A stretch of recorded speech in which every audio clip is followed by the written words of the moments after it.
For joining us here on Times Now. This is your destination to get the fastest updates, viewers, as far as the results of US presidential elections are concerned. And it's now pretty much clear that it is likely to be Donald Trump once again at the White House. Just look at the current numbers. There you have it.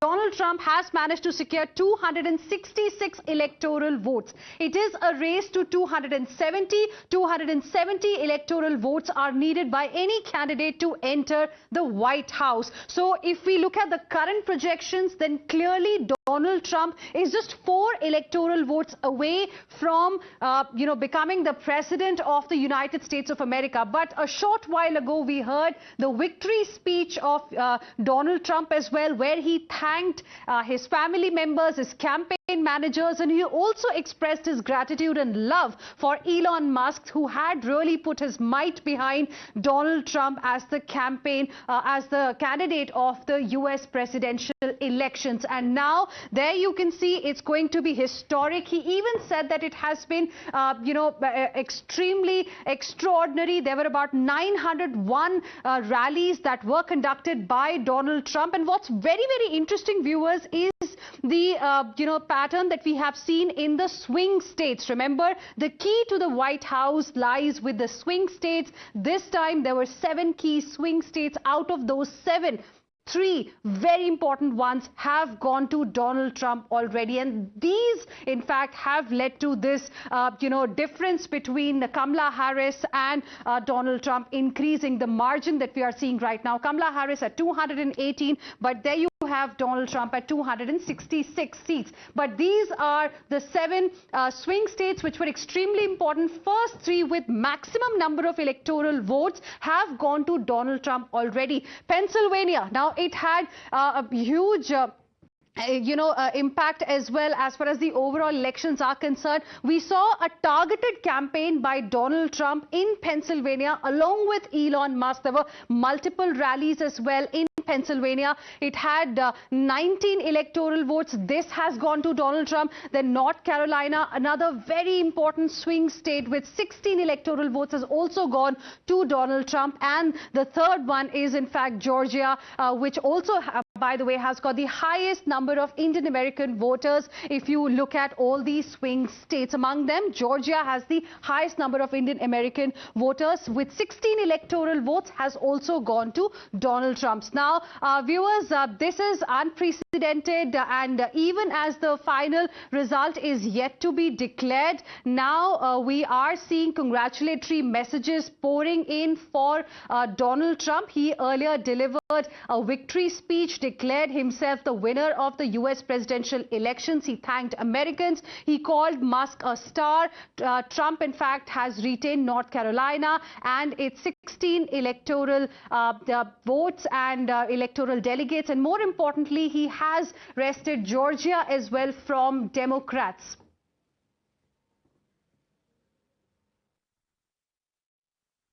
We overcame obstacles that nobody thought possible, and it is now clear that we've achieved the most incredible political thing. Look what happened. Is this crazy?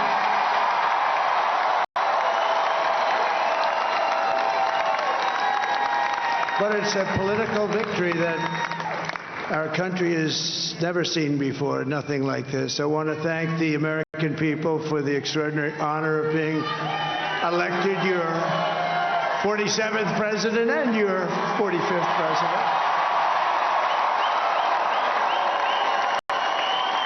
And to every citizen, I will fight for you, for your family, and your future. Every single day I will be fighting for you, and with every breath in my body, I will not rest until we have delivered the strong, safe, and prosperous America that our children deserve and that you deserve. This will truly be the golden age of America. And viewers, congratulatory wishes have already started pouring in for Donald Trump. Prime Minister Narendra Modi has congratulated friend Trump. Several world leaders, including French President Emmanuel Macron and Benjamin Netanyahu of Israel, have also extended their wishes, calling the victory the greatest comeback. Let's now go across to my colleague Ankit, who's joining us with all of these reactions. Ankit, over to you. Once again, read the Prime Minister of India, Narendra Modi's tweet. It came out just a short while back, a few minutes ago. Heartiest congratulations, my friend Donald Trump, on your historic election victory. And it's historic for a number of reasons. We'll get into that as well. As you build on the successes of your previous term, I look forward to renewing our collaboration to further strengthen the India-US comprehensive global and strategic partnership. Together, let's work for the betterment of our people and, very importantly, he says, and to promote global peace, stability and prosperity. And alongside, he's shared pictures also of them together. Here is the Modi-Trump hug, and we've seen this on numerous occasions. We've also seen, this is from when Trump visited India, him stepping off Air Force One. You can see it parked there in the background. This is from the famous Howdy Modi event in Texas, and Trump was absolutely staggered by the number of people in the audience. Remember, in the US rallies, it's somewhere like 25, 30, 40,000 people. In this stadium, there were 80,000 people there, and all of them mostly Indian Americans, all of them brought there because Prime Minister Modi was visiting, and them once again now at the G7 sitting alongside each other. So you can see the bond, homie. And Hina, what's also very evident is what Trump views of his relationship with Narendra Modi. He had just a few weeks back, he was appearing on a podcast as he was doing towards the end of the campaign, and he was asked about his relations with other world leaders. And really speaking, the leader at the tip of his tongue was the Indian Prime Minister, and he narrated a very nice story. In fact, he even tried to imitate how Prime Minister spoke to him. I think it was about when they were talking about Pakistan. He didn't name a country, but he's probably hearkening back to 2019 and Balakot. And it was about then when he said that Prime Minister Modi is willing to do whatever it takes for the benefit of his people. And he spoke about that very warmly. He said he's the nicest guy. He even said, and I'm quoting him here, he's like your father. He said that about the Prime Minister of India. We have that sequence. In fact, if we can just play it, Hina, let's hear that sequence as well. Great. Modi, India. Yeah. He's a friend of mine. He's great. He's the nicest. India. This is for you. Oh, good. Yeah. Well, I'll tell you. Do you like him or not? Yeah. Do you like him? I have family on both sides of it. Okay, I have well, family let that me tell loves you. everything and family I'll just that's tell not. you, though. You need him. I know. Well, they had, before him, they were replacing him every year. It was very unstable. He came along. He's in a lot of He's great. He's a friend of mine. But on the outside, he looks like he's your father. He's the nicest, total killer. Because I asked him. Yeah. We're talking. We did a thing called Howdy Modi in Houston, Texas. Oh, yeah. And they filled up the stadium. It was me and him. Yeah. We filled up the stadium. It was beautiful. Like 80,000 people. It was going crazy. And we're walking around today. Maybe I wouldn't be as.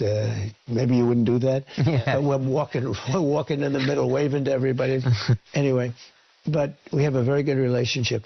He's the nicest human being. But we had a couple of occasions. Somebody was threatening India. I said, let me help. I'm very good with those people. Let me help. I will do it. I will do it. And I will do anything necessary. We've defeated them for hundreds of years. Wow. He was talking about a certain country. Yeah. You can probably guess the country. Yeah. I can't fathom which. You know the country. Yeah. But I said, whoa, what happened there? What happened? So, no, they're all tough and they're all smart.